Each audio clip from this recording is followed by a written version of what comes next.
Once upon a time, businesses relied on actual feathered pigeons. Then came the printing press, radio, and television. But let's talk about email.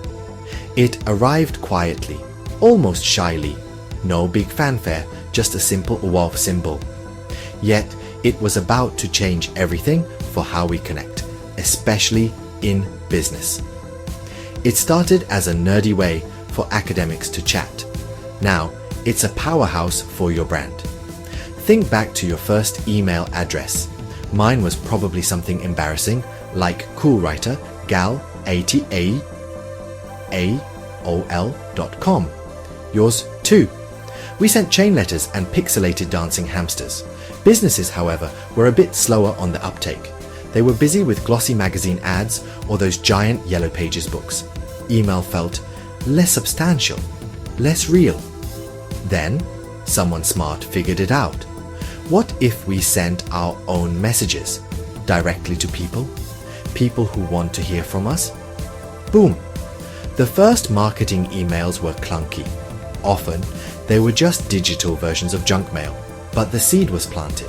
The idea of a direct line to your customer. That was revolutionary. So, what is this email marketing magic anyway? It's not about spamming everyone you know. Please, don't do that. Your friends will unfriend you. Your customers will unsubscribe. Email marketing, at its heart, is about building relationships. It's a conversation.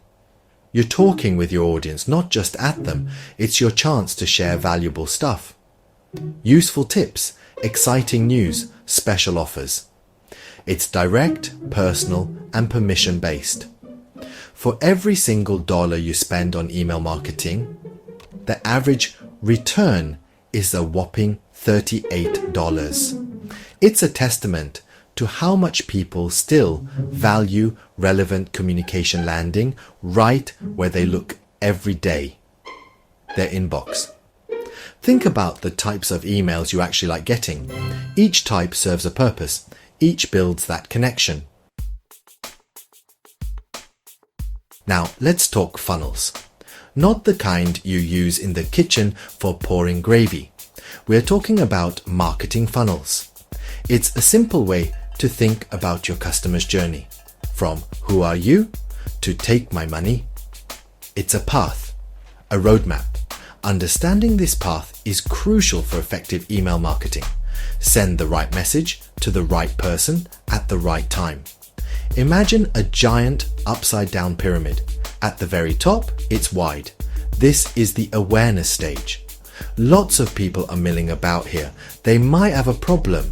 They might have a desire. They might just be curious. They don't know you yet. Or maybe they vaguely heard your name. Your goal here is to introduce yourself. Gently. No hard sells. Just, hi, we exist. We do cool stuff. Maybe it's relevant to you. Like a polite wave from across a crowded room. Next, as the funnel narrows, we enter the consideration stage. Some of those people from the awareness stage are now intrigued. They're thinking, this company might have what I need. They're looking at their options. They're comparing you to others. They're doing their homework. Your job here is to provide more information. Section 4. Email and the funnel. A dynamic duo for growth. So, we have email and we have this nifty funnel. How do they play together? Beautifully. Like peanut butter and jelly. Like words and pictures. Like a great writer and a brilliant editor. Email marketing guides people through each stage of the funnel. It's the friendly hand that leads them along their journey. It's versatile, adaptable, and your workhorse. Section 5. Blueprint for Brilliance. Crafting your email strategy. Alright, let's get down to brass tacks. How do you actually this? You need a plan, a strategy. Winging it with email is like trying to bake a souffle without a recipe. it might work, but it'll probably just be a sad, flat mess. Your email strategy starts with knowing who you're talking to, your target audience. Who are these wonderful humans? What do they care about? What keeps them up at night? What are their dreams, their problems? The more you know, the better you can serve them. The more relevant your emails will be. To really understand your audience, create buyer personas, give them names, give them personalities. There's Marketing Mary, who's overwhelmed by data, or Tech Tom, who just wants things to work seamlessly, or Budget Brenda, who needs to see clear value. These personas help you step into their shoes. They make your audience real. This isn't just about demographics like age or location. It's about psychographics, their attitudes, their lifestyles, their motivations, what makes them tick, what makes them click. Next, define your unique value proposition, UVP. What makes you special? Section 6. Making friends with MailChimp and other robots. Automation and personalization power. Now, sending all these perfectly timed, wonderfully relevant emails sounds like a lot of work, right? Especially if you have hundreds or thousands of subscribers. Imagine trying to do that manually. You'd need a lot of coffee. And probably a bigger desk for all the sticky notes. This is where the robots come in. Friendly robots. Email automation tools are your best friends. Think MailChimp, ConvertKit, ActiveCampaign, and many others. They handle the heavy lifting, so you can focus on strategy and creativity. It's like having a super efficient assistant who never sleeps.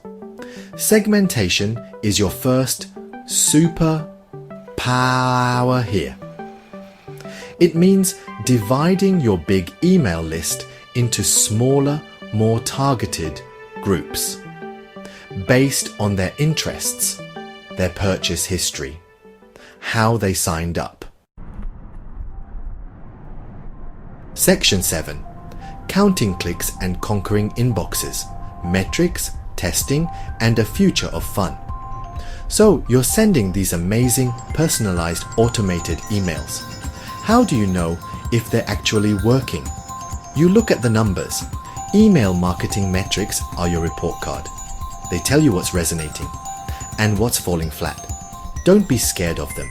They're your friends, your guides. Key metrics include open rate. What percentage of people are actually opening your emails? If it's low, your subject lines might need work. Or maybe your sender reputation is a bit iffy. It's the first hurdle. You need them to open it before anything else can happen. Then there's click-through rate, CTR.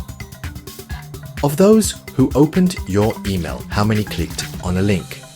This tells you if your content and your call to action were compelling. A high open rate but low CTR might mean your subject line was great, but the email body didn't deliver on the promise, or the CTA was buried, or confusing. Conversion rate is the big one for many campaigns. How many people who clicked actually completed the desired action, made a purchase, signed up for the webinar, downloaded the ebook? This ties directly back to your campaign goals.